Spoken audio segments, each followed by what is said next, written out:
In this world, women tend to live longer than men. Queen Charlotte, a Bridgerton story, serves as an origin story of the titular character in the Bridgerton world, but it is also an examination of women's lives long after their partners are gone.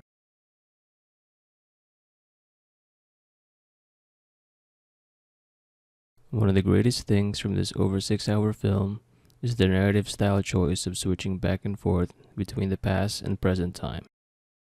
The film executes this style very well both narratively and emotionally, displaying the long-lasting impressions the past experiences might have on an individual, whether it be a butler, a dowager, a senior matron, and the queen. Everyone's question after watching Queen Charlotte is, what happened to Reynolds? He is the only character we never see in present time, but whatever may have happened to him, this devastating moment implies he is no longer in the picture. I found this scene to be the fitting portrayal of Brimsley's fleeting experience with love. Throughout the film, both Brimsley's and Reynolds' loyalty to the crown are displayed, especially to their each respective master. They know that their lives are dedicated solely to serving the crown, and as Charlotte asks Brimsley if he has any family or if he's ever married, he tells her, "Who could I ever find who would be free to spend a lifetime with me?" The only times we get to see Brimsley together with Reynolds are during their information exchange meetings and when the king and queen are alone together, which is why their relationship is very much like the last dance they shared together. Far away from the ball, private and intimate, I will always love you playing in the background. 'Tis a brief moment, but one which can last a lifetime. Similar to Brimsley, Dowager Princess Augusta is another character who has accepted and embraced her role in serving the crown. Her role as the king's mother.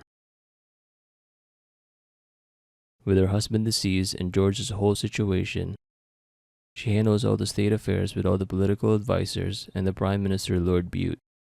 Naturally, she is required to play the tough villain type figure, much like how Queen Charlotte's children sees her as cruel and soulless with the whole baby race in present time.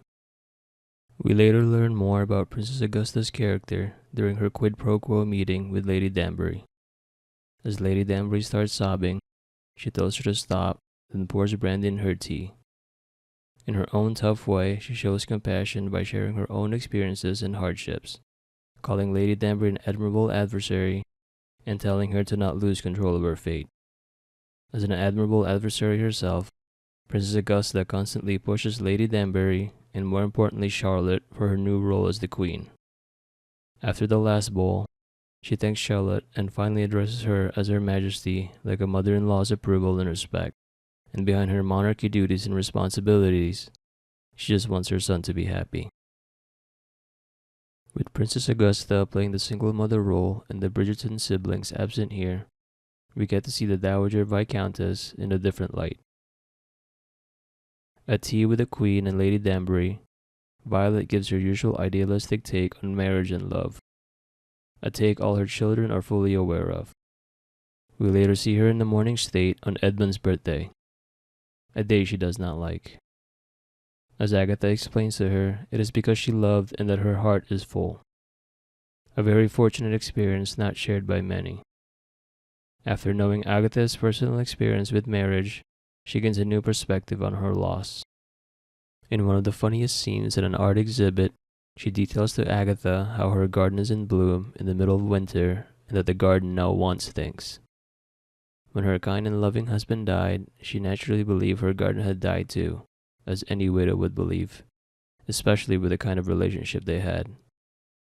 The two meet there again later, and after Violet discloses that she has never considered another man, Agatha tells her we all have gardens and it is all right to want it. She then admits to Agatha and more importantly to herself that she wants to be garden and to be garden as much as possible.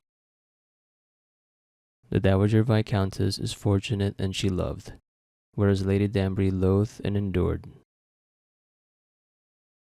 As Violet talks of pleasures in marriage at tea, Agatha on the other hand calls marriage a duty, a painful lifelong sentence. Betrothed at age 3 to a much older man, raised to be his wife, taught to like all his favorite things, and that when he finally dies, she does not even know how to breathe air he does not exhale. In her case, love did not bloom from the thorniest of gardens. However, her garden did not die with her husband because he had never been planted, and when it unexpectedly did, she nurtured it fiercely. Although it is a short-lived affair, it is one filled with memories she would not want to let go of, even up to present time. At the end of the film, Agatha tells Violet to not pack the meaningful birthday hats, as they are a lovely and cheerful remembrance for them both. Furthermore, as influenced by Princess Augusta, she decides to not be content to surrender to the uselessness of so-called female pursuits. Just like Brimsley and Princess Augusta playing the respective roles, Lady Danbury secures the titles of those involved in the Great Experiment instead of marrying the Queen's brother and living a nice, comfortable life. And as much as she hated her late husband and their marriage devoid of love, she always believed her people deserving of titles and to be equal members of the ton, regardless of whence they come. So she covered her bruises and endured, not losing control of her fate. Hush, woman.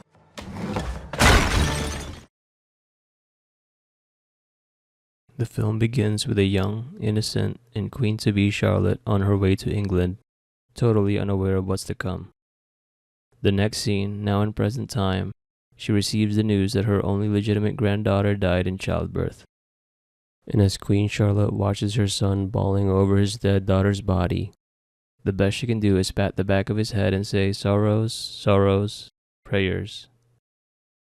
This scene not only initiates the baby race plotline, but it also sets the mood in present time. With a death scene in the middle of winter, and with a more depressing tone and cinematography, as all the characters are now older.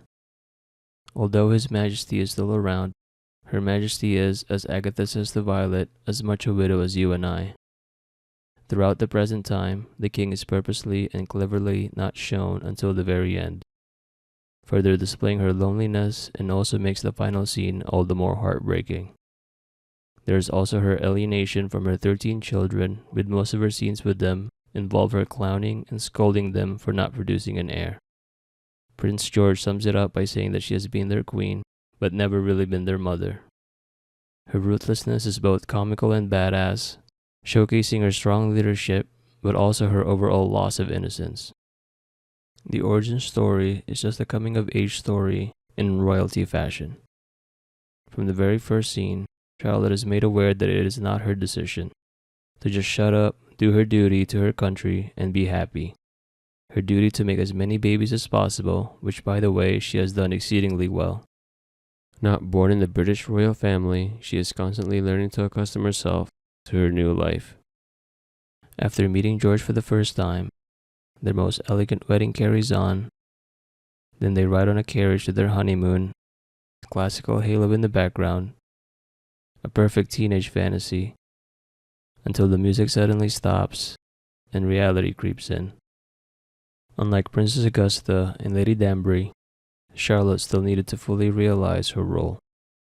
Similar to Augusta advising a younger Agatha, Agatha advises a younger Charlotte to focus on her country, especially on their side of the Great Experiment, as being the first of her kind. Agatha also tells her familiar advice, which is to endure. And as the film progresses, we gradually see her embrace the role of the Queen, displaying moments of empowerment, but also disillusionment. Throughout Charlotte's character development, there are several occasions she thinks of leaving, turning the carriage around, climbing over the wall, having her brother take her back home, but Charlotte does not quit, including her love for George. In a rare moment of present-time Charlotte, speaking not as the Queen, she tells her soon-to-be-wed son that love is determination, a choice one makes. Despite not meeting George until their wedding day, always being kept in the shadows and learning all of his unfortunate troubles, she's determined to love him and not give herself any other option. All the way back from the wall, the even days, the just days, up to present time. The only other time Charlotte breaks her queen character is when her motherhood is in question, reflective moments with Brimsley, and lastly, her care for George. Just George. Farmer George. And the only place where they can hide from the heavens and just be themselves. And it is as if we're seeing the young Charlotte and Farmer George underneath. The same love after all these years. Just walking. What, like some tramp or poet?